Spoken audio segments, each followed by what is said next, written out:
آزادی صحافت کے اوپر پابندی لگائی جا رہی ہے اور لوگوں کے منہ بند کیے جا رہے ہیں. میں پہلے آپ کو ایک چیز واضح کر دوں.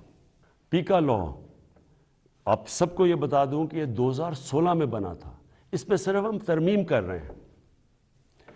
جو سربراہ ملک کا جس نے کرپشن نہیں کی، جو ملک کا سربراہ ملک کے قانونی توڑ، اس کو کبھی آزاد صحافت سے، میڈیا سے کوئی خطرہ نہیں ہے.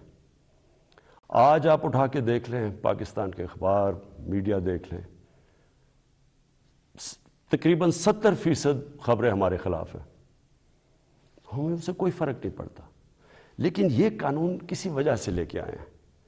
اس کی وجہ یہ ہے کہ پاکستان میں سوشل میڈیا کے اوپر اس طرح کا گند آ رہا ہے، اس طرح کی چیزیں آ رہی ہیں، چائلڈ پورنوگرافی آ رہی ہے، یعنی جو ہمارے اسلامک ویلیوز کی خلاف ورزی، ہمارے چھوڑے دنیا میں کسی بھی مہذب معاشرے میں اس طرح کی چیزیں نہیں آتی جو اب ہمارے سوشل میڈیا پہ آ رہی ہیں.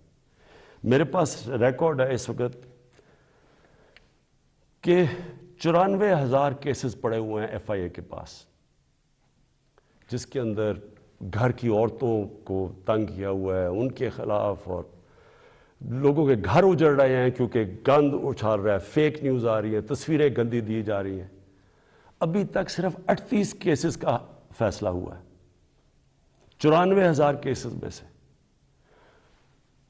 عام لوگوں کو تو چھوڑیں، پرائم منسٹر ایک ملک کو چھوڑیں کہ عمران خان ہے یا کوئی بھی ہے، اس کو بھی نہیں بخشا جا رہا. یہ صرف اس لیے کہہ رہا ہوں کہ یہ اس ملک کے لیے اتنا ضروری ہے.